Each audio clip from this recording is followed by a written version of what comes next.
Балалық шағымда өте тұйық қыз болдым. Ата-анаға ыңғайлы бала деген түсінік бар ғой, мен тап сондай бала болдым. Анам базардан барлығымызға киім-кешек сатып әкелгенде, басқалары ұнатпаса, мұндайды кимеймін деп лақтырып тастайтын. Сонда анам оларды қинап кигізбейтін еді ғой. Өздерін базарға ертіп барып, ұнатқанын алып беретін.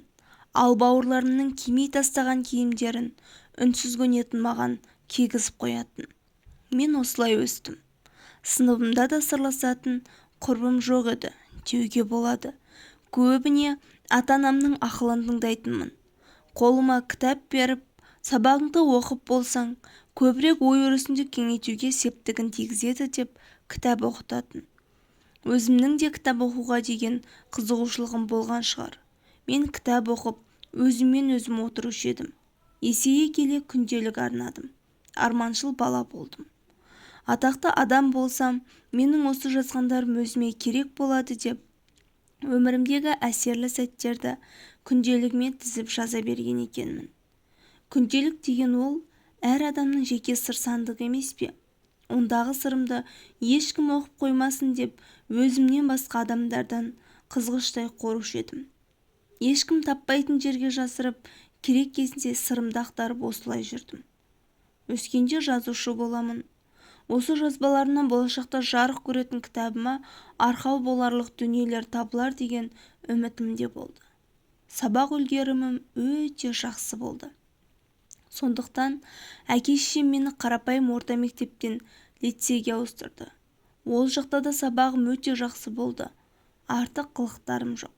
Мұғалімдер мені тынық мұхит деп атайтын. Білгенімді айтып, жақсы баға алып қалайын деп, сабақ оқып келген күні жан таласып жүгірмейтінмін. Қай кезде де дайындықпен келетін болғандықтан, мұғалім сабақ сұраған кезде мүдірмей айтып беретінмін. Кейін бірте-бірте мұғалімдерім де менің үнемі дайындықпен келетіме көздері жетіп, үнемі мақтап, көтермелеп отыратын. Сыныптастарыма үлгі ететін. Мұғалімдердің өзі ылғи да мақтап, қатарластарыма үлгі етіп көрсеткен соң, менің айналамда құрбыларым пайда болды. Сабақты онша оқымаса да, тілі жылдам, пысық қыздар болады ғой. Сондай қыздармен дос болып, мен де біртіндеп ашыла бастадым. Оларға қарап, ұялшақтықты жеңдім. Лицейде бірге оқыған құрбыларым жақсы қыздар еді. Олардан көп нәрсе үйрендім. Ауылымыздағы мектепте бір-бір жайлы өсектер, пыш-пыш әңгіме айтып жүретін сыныптас қыздарыма қарағанда, мұнда барлығы басқаша. Жоғары сынып оқушылары болғандықтан, балалық пен бірін-бірі мазақтау, келеке ету мұнда жоқ еді. Рухани үндес болғандықтан көп жеңілдедім. Бұрынғыдай тек қана күнделігіме сұрақтаруды да азайттым. Солай лицейді де тәмамдадым. Оқуға түсудің қамын жасадым. Менің оқуға еркін түсіп кете алатыныма барлығы да сенімді болған еді. Бірақ неге екенін білмеймін. Өзімде қатты қобалжу, қорқу болды. Бұл өзіме деген сенімсіздіктен емес әрине. Бірақ басқа орта, бөтен қала мені біраз ойландырған шығар. Сол қатты қобалжудан бекен мен тест сұрақтарын ойымдағыдай жауап бере алмай бірінші жылы сүріндім. Ендігі жылы түсермін деп көңілімді жұбатсам да, ата-анам мен әжем ренжіді. Сонда алған білімің, жақсы бағаларың жалған болғаныма деп ашуланды. Тіпті әжем сол кезде қатты қапаланды. Егер келесі жылы да өз біліміңмен оқуға түсіп кете алмасаң, сені күйеуге беріп жібереміз деп қорқытты. Ақылы оқыталмайтындарын айтты. Басқа бауырларымның шама-шарқын білгендіктен шығар, ағымдағы ақылы бөлімде оқытты. Ал маған келгенде шамамыз келмейді дейді. Сол кезде мен өмірімде алғаш рет әке-шешеме ренжідім. Мені неге басқа бауырларымнан бөлек дейді? Мен де солардың туған қызымын ғой деген оймен ренжідім. Әлде күдік пен күмән кеудемде орнап, мен шынымен олардың туған қыз емес шығармын деген қиялға да берілдім бір сәт. Бұл балалық реніш қой. Әйтпесе ата-ана баласының ешқайсысын жек көрмейді ғой. Сол қорқынышпен мен қалайда оқуға түсуді алдыма мақсат етіп қойдым. Ол қорқыныш менде әлі де бар. тұрмысқа шығудан қатты қорқамын. Мүмкін әжемнің тұрмысқа беріп жіберемін деген сөз емес, әкемнің мінез-құлқы маған әсер етсе керек. Тұрмысқа шығып әкем секілді адаммен өмір сүруден қорыққан шығармын. Келер жылы оқуға түстім.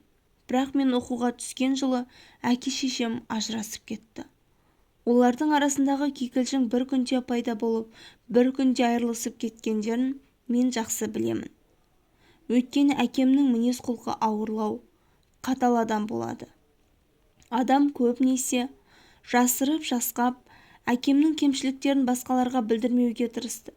Бірақ әкем тек өзінің қарахан басын ойлады. Енді балалары өсіп, солардың қызығына кенеліп отыратын шағында шала бүлініп, басқа елге кетіп қалды.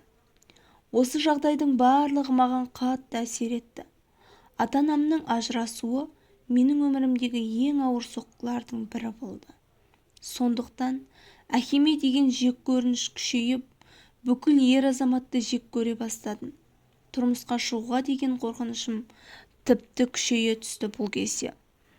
Бүкіл өмірімді байланыстыратын адам әкем секілді болса, орта жолда тастап кететін болса, одан да тұрмыс құрмағаным жақсы деген ойға бекініп, бар ынтамды тек білімге қойдым. Өзім де білімге құштар едім. Айналамда не болып жатқаны маған қызық болмай қалды. Университеттегі құрбыларым сауық-сайран мен оқуын қатар алып жүргенде, мен тек сабақтан бас алмайтынмын. Бөлмелес құрбыларым бір ауық көңіл сергітіп қайтайық, жүрсеңші дегенде мен бас тартатынмын. Үнемі солай болды деп те айтуға келмейтін шығар. Кейде мен де адаммын ғой, тек қыздар жиналып киноға, ас ішуге барғанда барамын, ал жігіттер бар жерге бармайтынмын. Солай оқуымды бітірдім, жұмысқа тұрдым. Әпкем тұрмысқа шықты, ағам үйленді. Олар өз өмірлерін сүріп жатыр. Анам маған күн сайын айтады. Жөні түзу жігіт жолықса, етегінен ұстап тұрмыс құр. Қашанға дейін осылай жүресің? Жұмыс саған отбасы бола ма? Мен жаныңда мәңгілік жүрмеймін ғой. Анамның айтқан сөзінің жаны бар. Өмір сүрудің заңдылығы солай ғой. Қыз бойжеткенде тұрмыс құрып, жігіт үйленеді, ұрпақ өрбітеді. Ал менің жасым 30-ға келсе де, тұрмыс құруды ойлағым келмейді. Әрине бұл туралы көп сөз қозғалады. Анам мен үшін уайымдайды. Маған да сол сөздері әсер етеді. Бірақ шындап кірісіп, отбасы болайыншы, осы деп көзімді жұмып, кез келген жігіттің етегіне еріп кетуге тағы да бір күш жібермей тұрады. Құрбыларым да, әпке-жеңгелерім де жігіттермен таныстырып әлек. Ал мен кездесуге бір рет қана шығамын да, ұнамады деген уәж айтамын. Мүмкін сол жігіттердің арасынан менің қорқынышымды баса алатын жолықпаған шығар. Тұрмысқа шығу мен үшін әлі де қорқынышты. Осы қорқынышымнан арыла алмай келемін. Егер сіздерге видеом ұнаған болса, лайк, комментарий қалдыруды ұмытпаңыздар, және де өз ойларыңызды білдіре кетіріңіздер. Шындығында дәл осындай жағдай кез келген қыз баланың басында болады деп ойлаймын. Бұның барлығы бала кездегі қорқыныш, бала кездегі үрей деп соның салдарынан болатын, яғни психологиялық травманың кесірінен болатын оқиғалар.